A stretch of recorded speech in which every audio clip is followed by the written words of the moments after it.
Douleur générée par les points gâchettes 1 et 2 du trapèze supérieur. Douleur postérieure et latérale du cou, derrière l'oreille. Céphalée temporale homolatérale. Douleur à l'angle de la mâchoire. Douleur à l'arrière de l'œil au niveau de la tempe. Torticolis. Cervicalgie par tension musculaire. Parfois, des vertiges peuvent apparaître dans les cas suivants: mouvement de la tête en arrière ou porter le menton vers la poitrine. Facteur possible d'activation des points gâchettes sur le trapèze supérieur: coup du lapin, chute et accident, stress, suractivation du muscle, mauvaise posture. Points gâchettes associés dans l'élévateur de l'omoplate, dans le muscle supraépineux et dans le muscle rhomboïde du même côté, dans les muscles temporal et occipital, dans le trapèze inférieur.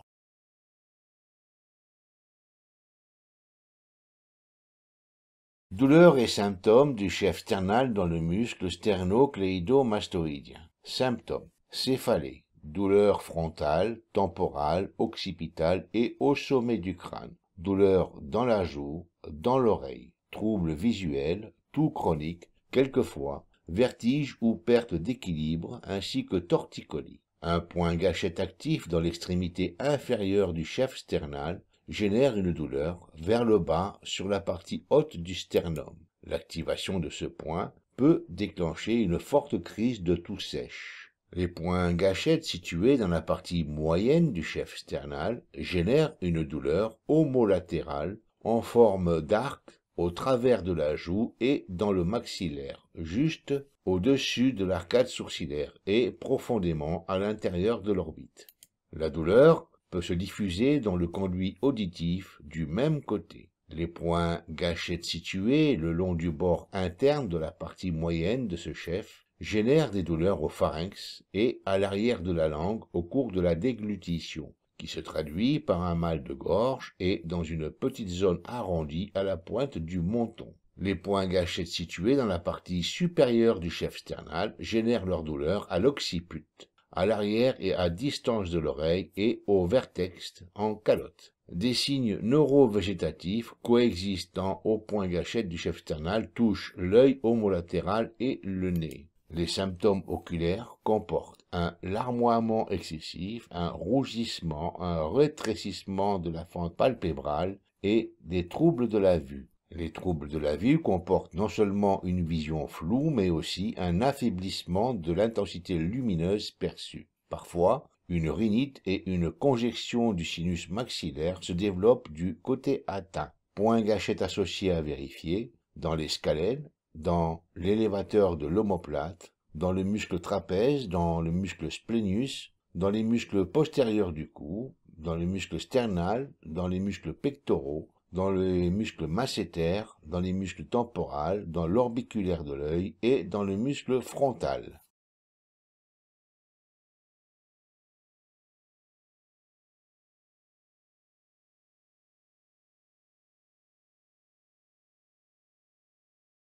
Douleur et symptômes du chef sternal dans le muscle sterno. Pour étirer ce muscle, disposez la main sur l'oreille du côté du muscle à étirer et réalisez un déplacement latéral mettant en extension le sternocléido-mastoïdien. Maintenir l'étirement durant 15 à 20 secondes.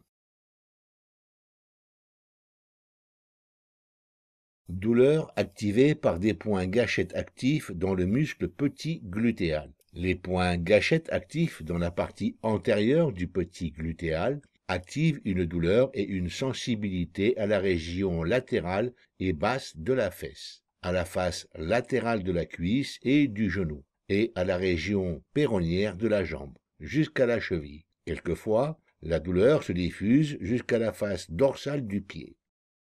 Les points gâchettes de la partie postérieure du petit glutéal activent une douleur et une zone sensible qui couvre la plus grande partie de la fesse et à la face postérieure de la cuisse et du mollet. Symptômes associés. Les personnes indiquent une douleur de hanche qui peut donner lieu à un boitement lors de la marche. La douleur réveille la personne lorsqu'elle change de position la nuit durant le sommeil. Difficulté pour se lever et pour se redresser d'une position assise. Le mouvement active la douleur. Parfois, les personnes ne peuvent ni rester allongées, ni marcher normalement. Activation et entretien de ces points gâchettes par une surcharge aiguë et brutale ou chronique et répétitive du muscle, par une dysfonction de l'articulation sacro-iliaque, par des injections médicamenteuses dans le muscle et par l'irritation de la racine du nerf. Les facteurs d'entretien comportent des périodes d'immobilité prolongée,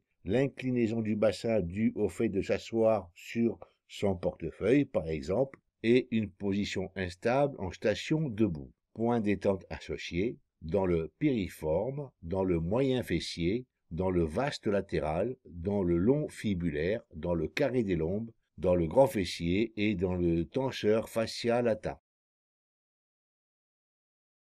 Douleur activée par des points gâchettes actifs dans le muscle du piriforme.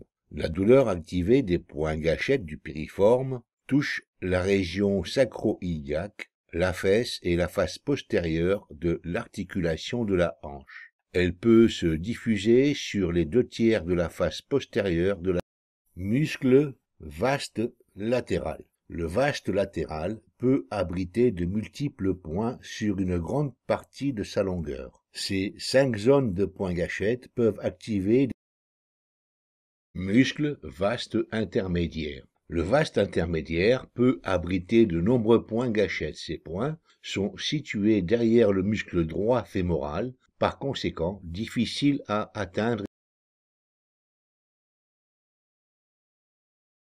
Muscle vaste intermédiaire. Le vaste intermédiaire, pour étirer le groupe du muscle quadriceps fémoral, position debout, en appui sur un mur ou sur tout autre support, avec la main saisir la cheville et non le pied, effectuer une extension complète de l'articulation du genou. Maintenir la position 15 à 20 secondes. Les étirements s'effectuent toujours sans générer de douleur. Si une douleur apparaît, relâchez légèrement l'étirement.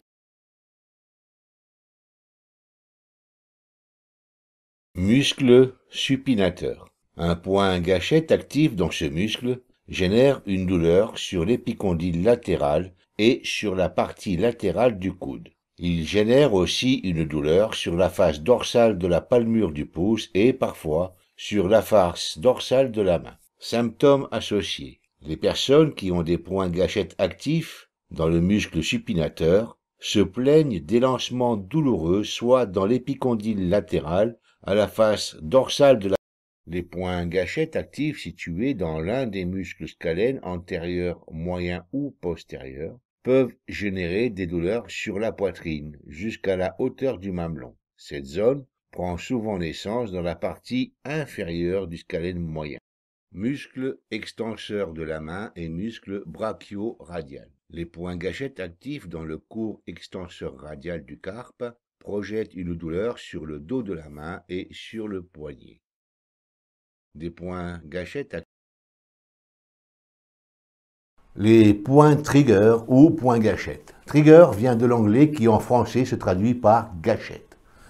Un point gâchette est une contraction, un nœud, un nodule. Comment palper un muscle? En l'occurrence, ici, le muscle ilio-thoracique. La palpation s'effectue d'une manière transversale. Méthode de traitement d'un point gâchette actif. Méthode de traitement manuelle. Les techniques énergétiques. L'énergétisme est un concept qui énonce que tout dans l'univers est énergie. La matière est le résultat de l'effondrement. Voici quelques exemples qui vous permettront de vous familiariser avec les techniques et les méthodes permettant de traiter les points gâchettes ou douleurs myofasciales par induration musculaire. Exemple sur le muscle sternocléido-mastoïdien, chef sternal, que vous voyez ici. Ce muscle peut abriter plusieurs points gâchettes qui vont générer différentes douleurs. Si les points gâchettes sont vers le bas, on aura des douleurs qui vont se générer, qui vont être activées ici. Un point gâchette dans cette zone. Exemple sur le muscle rhomboïde qui se trouve dans ce secteur. Ce muscle peut abriter plusieurs points, 3 points principaux, un point là, un point ici, un point dans ce secteur. Si un de ces points est actif, la douleur générée par ces points-là va se situer dans cette zone-là. Pour détecter si ces muscles